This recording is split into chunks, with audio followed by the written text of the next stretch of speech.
tudo bem? Sou o professor Rogério Antônio Piccolo, responsável pela disciplina Leitura e Escrita de Textos Filosóficos 2, ofertada no curso de Licenciatura à Distância da UFCJ. Nós estamos aqui na página da disciplina, no sistema AVA. Eu vou navegar aqui e mostrar para vocês. Então, o nosso objetivo aqui é falar um pouco das atividades que estão sendo exigidas como atividades avaliativas, tá certo? Nessa disciplina. Vou começar aqui pelo fórum 1. Então, o fórum 1 consiste em duas questões e a gente pede, a questão 1, ela tem do item A ao item H, e o que você tem de fazer nessa questão 1 é fazer uma pesquisa sobre esses conceitos que são apresentados ali. Isso é um pouco de exercício filosófico e um pouco de refinamento conceitual, né, que é próprio da filosofia também. Então, a gente está pedindo aí que vocês façam esse exercício. Então, pesquisar e definir, apresentar a definição de o que é uma expressão linguística, né, como a ideia de combinação de palavras, o que é a oração, é uma combinação estruturada em torno de um verbo, o que é a frase, é a mensagem contida, né, num certo bloco de palavras dentro da sentença, o que é a ideia da sentença, que pode ser uma única oração, mas ou então uma combinação de orações, o que é uma proposição, que é uma frase com valor de verdade, que ela é possivelmente verdadeira ou possivelmente falsa, o que é a asserção, que é uma frase descritiva que a gente tem a pretensão de que ela seja verdadeira, a ideia da asserção. Um enunciado é a ideia daquilo que é falado, né, aquilo que é a mensagem de um determinado falante num determinado contexto. Então, às vezes, uma interjeição como é o suficiente para ser um enunciado, né? E também o que é uma locução, tá certo? Então, o trabalho de vocês recolherem aí pela internet as definições desses conceitos. Chamar apenas a atenção para que aquilo que a gente considera frase e o que tem chamado, que a gente considerava oração e aquilo que tem sido chamado frase, muitas vezes alguns professores de português acabam entendendo que é a mesma coisa. Mas nós temos uma distinção. A oração é a construção linguística coordenada por um verbo, em torno de um verbo, e a frase é a mensagem que essa oração carrega, né? Ou um fragmento de oração, ou toda a oração carrega, tá certo? A frase é uma mensagem, tá certo? Toda oração carrega uma mensagem, portanto, toda oração carrega uma frase, mas às vezes fragmentos de oração também carregam frases. Então, uma frase pode ser um fragmento de oração, uma frase pode ser a mensagem contida apenas num fragmento de oração. Sentenças, então, são períodos compostos, né? Combinações de orações em períodos compostos. Esse é o primeiro trabalho que vocês têm que fazer uma rápida pesquisa na internet. O segundo passo, então, anota essas definições. E com base nessa pesquisa inicial que você fez, você deve responder à questão 2, tá certo?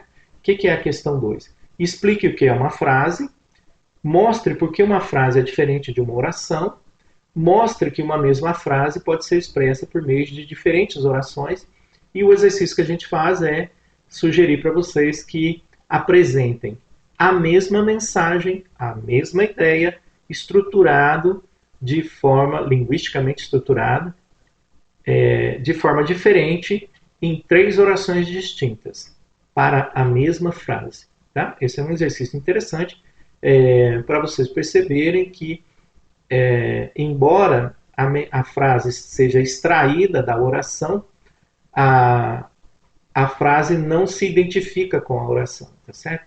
A frase é a mensagem contida, é a ideia contida, e ela pode ser expressa por diferentes orações. Essa aqui é a ideia. A gente pede, então, para que você junte as questões 1 e 2, as suas definições iniciais e as respostas que você elaborou, faça uma postagem inicial no fórum. E faça postagens comentando em seguida os seus colegas, e com base nos seus diálogos com os colegas, volte para as suas questões 1 e 2 e refaça essas questões, né, no sentido de corrigi-las, de torná-las mais precisas. Nesse fórum, a primeira etapa tem um peso de 10 pontos, todo fórum vale 20 pontos, né? Essa primeira etapa vale 10 pontos, a segunda etapa 5 pontos, e a terceira etapa, que é essa revisão das suas definições e respostas iniciais, valem, então, 5 pontos. Esse é o fórum primeiro, né? Então, uma pesquisa básica desses conceitos, as suas respostas, juntar as suas definições, as suas respostas para essas questões e fazer uma postagem inicial e depois ir lá no final e retificá-la. Preste atenção que nesse fórum, a postagem inicial é que tem peso de 10%, 10 pontos do total de 20 pontos do fórum, ok? Vamos agora, então, para retornar aqui, para a gente ir para o fórum 2. Fórum temático 2. Fórum temático 2 ele é um pouco mais trabalhoso, digamos assim, mas não é difícil, tá certo? O que eu peço aqui, retornem a sua última postagem do fórum 1. Então, você deve ter anotado aí a sua postagem no fórum 1, que é aquela postagem refinada sobre os conceitos que a gente apresentou e sobre as respostas àquelas perguntas iniciais que nós fizemos. Tá? Retome, então, as definições de frase, proposição, oração, asserção e expressão linguística. Okay? E para cada questão a seguir, redija um parágrafo que responda o que foi solicitado. Inicie o parágrafo com uma proposição simples contendo uma definição. Então, aqui nós estamos orientando você a escrever um texto de 4 parágrafos e como que a gente quer que você inicie o parágrafo com uma única proposição, né? Uma oração que seja uma única proposição, tá certo? A primeira pergunta, então, que você tem que responder, por que nem todo tipo de frase é uma proposição? E na mesma pergunta, no mesmo parágrafo, você tem que mostrar que uma proposição é um tipo particular de frase. Certo? Essa é a primeira atividade. Isso vai ser o seu, essa é a atividade demandada na questão 1. Tá certo? Então, ela tem 2 partes. Primeiro, explicar, é uma explicação, né? Por que nem todo tipo de frase é uma proposição?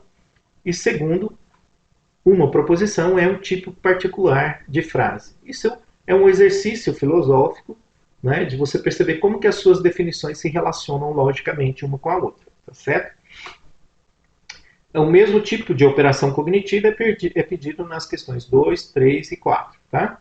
Explique a diferença entre uma oração e um enunciado e depois mostre que nem todo enunciado é uma oração, tá certo? A questão 3, explique a diferença entre uma asserção e uma proposição e depois mostre que nem toda proposição é uma asserção. Tá? E depois explique a diferença entre um enunciado e uma expressão linguística e mostre que todo enunciado é uma expressão linguística, mas que nem toda expressão linguística é um enunciado. Okay? Faça uma primeira postagem, então, com as suas respostas a essas 4 questões em 4 parágrafos, todos os parágrafos iniciados com uma proposição simples, né? Com uma oração simples, ok? Uma frase simples que a gente quer, ok? É isso. O 5º passo é você fazer comentários sobre as postagens dos seus colegas e comparar com as de vocês. A gente pede, então, no final, que você revise as suas respostas e faça uma postagem final retificando ou revisando as suas postagens. Aqui também, mesma coisa. Em termos de pontuação, a primeira postagem é a mais importante, ela tem peso de 10 pontos, a segunda, comentar os colegas, né? E dialogar com os colegas nas definições deles, 5 pontos, e no final, 5 pontos para a sua revisão, reconsiderando o seu posicionamento. Ok? Então, esse é o Fórum 2. É um pouco trabalhoso, mas não é difícil de ser executado. Tá? Vamos para a tarefa 1. Tá? A tarefa 1, a atividade a seguir, conforme o exemplo, você deve extrair 2 frases contidas em cada um dos trechos numerados do texto. Então, existem vários fragmentos de texto na atividade e cada um deles contém 2 frases. Né? O exercício solicitado aqui é que você reconheça nos trechos demarcados, as frases contidas, tá certo? O que a gente quer com isso? Né? Que você perceba, por trás da complexidade da estrutura filosófica, da sentença filosófica, que é possível a gente extrair as ideias que estão sendo comunicadas. E a gente está fazendo isso percebendo, né, numa mesma sentença, num período complexo, de duas em duas frases. Né? Sempre que a gente tem duas frases, a gente introduz um marcador aqui para você perceber quais são as frases que estão ali por trás. Né? Então, eu dou um exemplo aqui, adaptado das meditações sobre a filosofia primeira, do Descartes. É um dos parágrafos lá, uma sentença longa do Descartes, né, desse texto. Aqui uma primeira sentença, né? Um primeiro trecho aqui que está demarcado, né?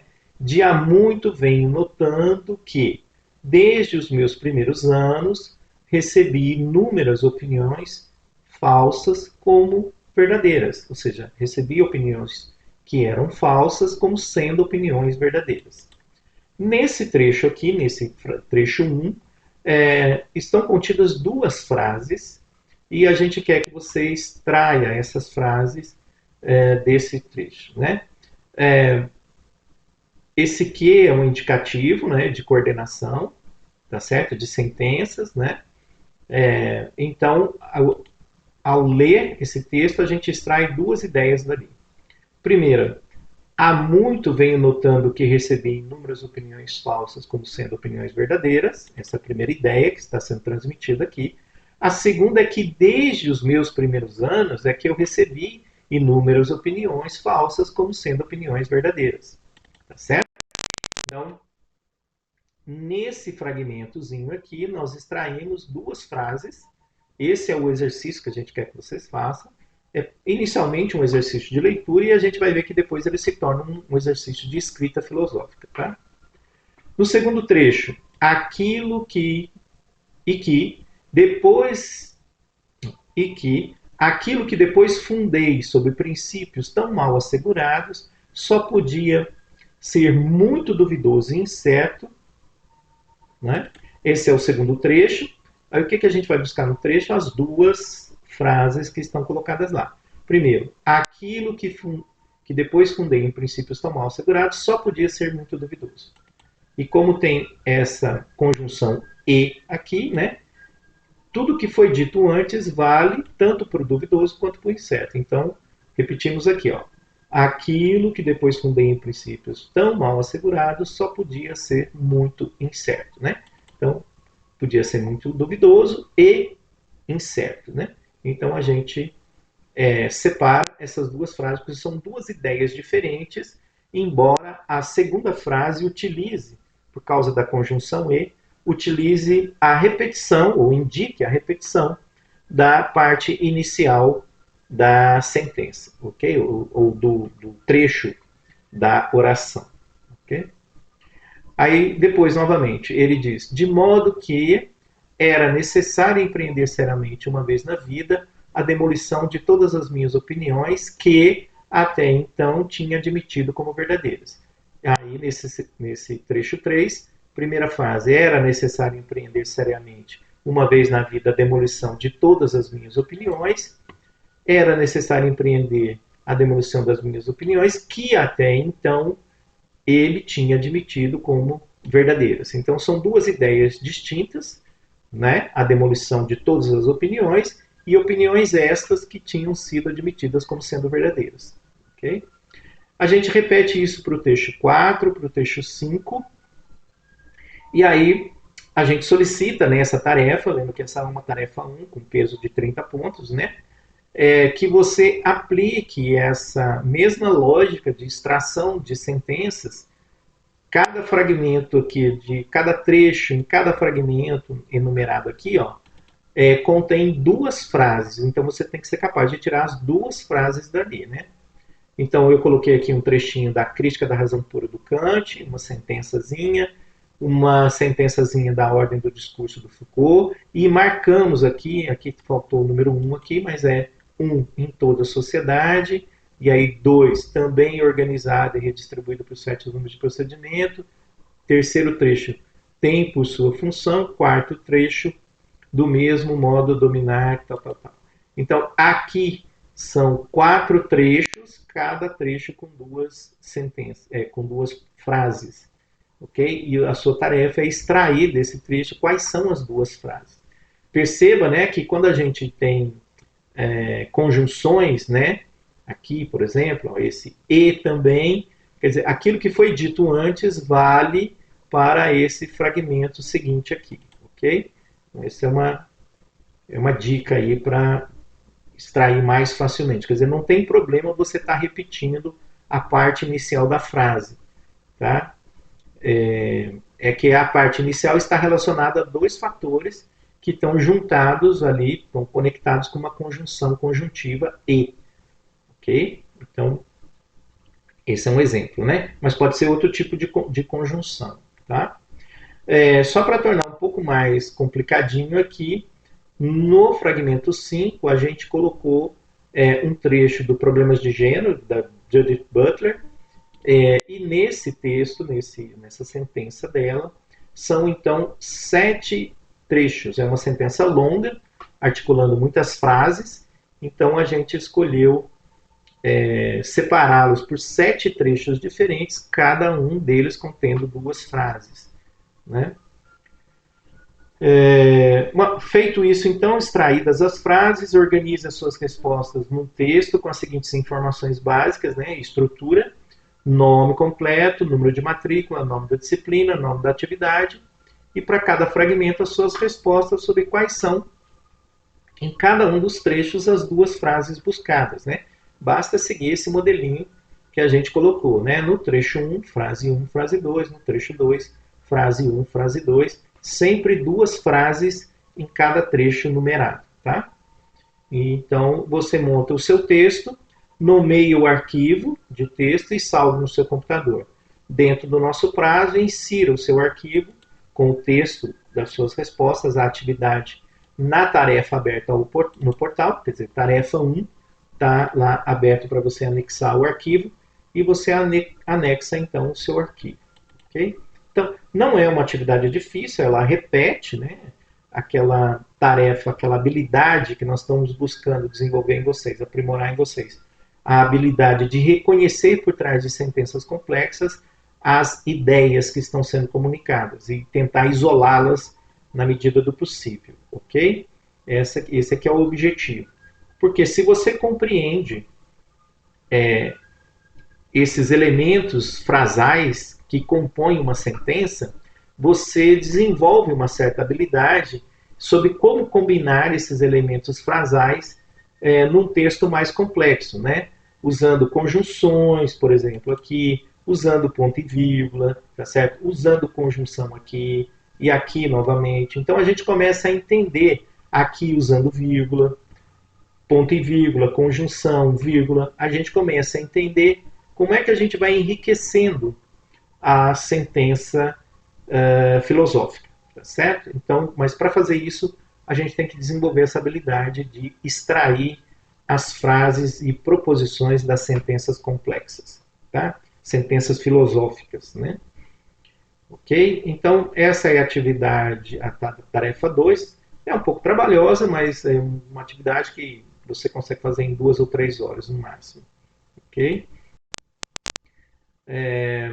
Depois a gente tem a tarefa 2, que é um pouco mais exigente, digamos assim, porque ela pressupõe um uso, uma referência, né, à estrutura argumentativa de Tumen, né, que é o esquema de argumentação de Tumen que a gente explica lá no livreto, na apostila. Eu vou fazer um vídeo sobre isso, explicando esses elementos. Então, essa tarefa é um pouco mais complexa, tá certo? Ela tem várias partes, cada parte tem uma pontuação específica, né, para atingir os 30 pontos. A tarefa como um todo vale 30 pontos. Né? Então, o primeiro movimento aí é você ler um ensaiozinho muito interessante, né, que é chamado Do Padrão do Gosto, de David Hume. Eu coloquei um trecho, né, desse ensaio lá. O segundo passo é você ir lá na apostila, no livreto Leitura e Escrita de Textos Filosóficos 2, esse aqui, né, e ler sobre quais são os elementos que estruturam o esquema de argumentação de Turing. Tá? Então lá eu não só aponto quais são os elementos, mas eu explico o que é cada um deles e dou um exemplo prático de utilização do esquema de argumentação de Turing. Muito bem. No terceiro passo, eu apresento um parágrafo do Hume, tá? Demarcado também numerado e demarcado com quantas frases existem em cada um desses trechos demarcados, ok? Então é um parágrafo com várias sentenças e cada sentença com algumas orações distintas, tá certo? Então, por exemplo, sentença 1, que é essa daqui, ok? Ela é uma sentença que possui 3 frases distintas. Eu já estou avisando aqui no quarto passo aqui quantas frases tem. Sentença 2, que é essa daqui. Quantas frases ela tem? Sentença 2 tem 4 frases. Sentença 3, 5 frases. Né? Essa sentença aqui, sentença 3, ela tem 5 frases distintas nela. Sentença 4, ela tem 3 frases. E a sentença 5, ela tem 3 frases também. Certo? Então a gente extrai todas as frases desse parágrafo e as isola, certo? Numerando todas elas, ok? Muito bem. Qual que é a função, então? O parágrafo do Hume, ele contém os elementos do argumento do Turing, mas ele não está estruturado na sequência da apresentação dos elementos, tá certo?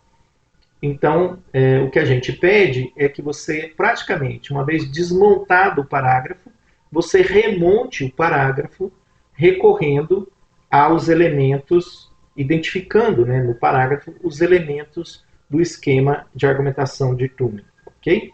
Então, eu já adianto aqui tem um erro, né, seria o 7º passo, mas ok. A gente já adianta aqui para vocês que a reivindicação principal, que é a conclusão do argumento, que é a ideia principal que está sendo defendida, a gente já explica qual é essa ideia, certo? E a gente pede que você, então, remonte o parágrafo com suas próprias palavras, obedecendo todas as frases que foram desmontadas, né? Articulando todas as frases que foram desmontadas, para responder a essa ordem aqui do esquema argumentativo de Turing. Então, primeiro você vai explicitar a sentença. A primeira sentença do seu parágrafo vai ser a sentença da reivindicação, que a gente já apresentou aqui. Segundo, você vai apresentar as sentenças ou as proposições extraídas desse parágrafo aqui, que servem de fundamentos para essa reivindicação. Depois você vai apresentar as frases ou proposições que servem de garantias. Depois os suportes dessas garantias. Depois os qualificadores. Depois as possíveis contestações. E no final as respostas do Hume às possíveis contestações. Essa é a estrutura básica do esquema de argumentação de Turing. Okay? E o exercício significa vocês, o que a gente está pedindo nesse exercício, é que vocês desmontem o parágrafo e a partir da definição de cada um desses elementos, lá no livreto, vocês venham isolando e identificando quais são as frases que vocês decompuseram, né, do parágrafo, quais delas têm esses papéis. Papel de reivindicação, papel de fundamento, papel de garantia, papel de suporte para garantia, papel de qualificador, papel de contestação e papel de resposta às contestações. Ok? Então, isso que seria o 8º passo aqui, eu marquei como 7º aqui, mas combinando as frases em sentenças complexas, redija um parágrafo que contenha todos os 7 elementos. Tá? Então, um parágrafo são é composto por mais de uma sentença, né? Mas você vai escrever um parágrafo mostrando que o parágrafo do Hume contém todos os elementos do esquema de argumentação de Turing. Tá certo? Essa é uma atividade bem exigente. tá? Embora a primeira parte dela seja mais fácil. A segunda parte, a primeira parte é decompor as frases, né? Eu já disse aqui, em cada trecho de sentença, tá certo? Quantas frases contém cada uma, né? O mais difícil aqui é que você precisa fazer uma leitura cuidadosa, né, do livreto, leitura e escrita de textos filosóficos 2, eventualmente buscar suporte na internet ou junto aos seus tutores sobre o papel, os elementos, a função, né, de cada um dos elementos do esquema argumentativo de Turing, para você poder construir o seu texto.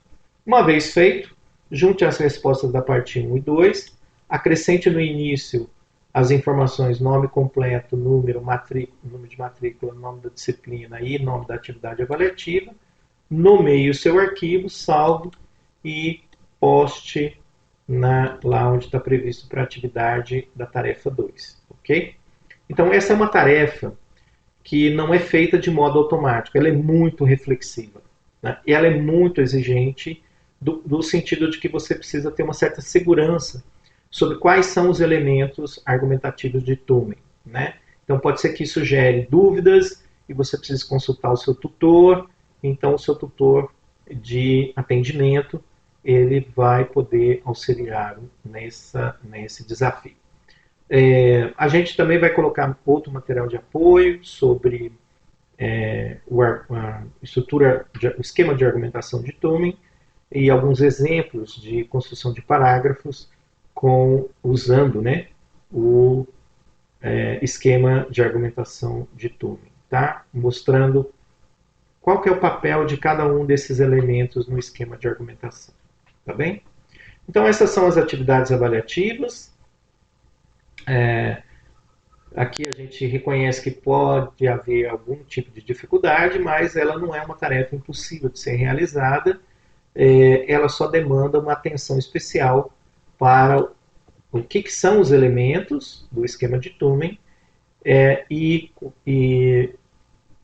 e atenção para o exemplo que a gente dá de construção de um parágrafo baseado nos elementos do esquema de Turing. Tá? E isso está lá no livreto Leitura e Escrita de Textos Filosóficos 2. De tudo o que foi dito aqui, o que vocês precisam levar é a capacidade de estruturar um parágrafo argumentativo contendo, se não todos os elementos do esquema de Turing, pelo menos a maior parte dos elementos do esquema de Turing, tá certo? Que é uma ferramenta para que vocês produzam parágrafos argumentativos com algum grau de refinamento, né? Evitando confusões, evitando imprecisões, né? Então é uma estratégia, né, para vocês terem familiaridade com textos argumentativos, ok? Então é isso. Nos próximos vídeos eu vou discutir cada uma das unidades do livreto Leitura e Escrita de Textos Filosóficos 2. A gente se vê em breve no próximo vídeo.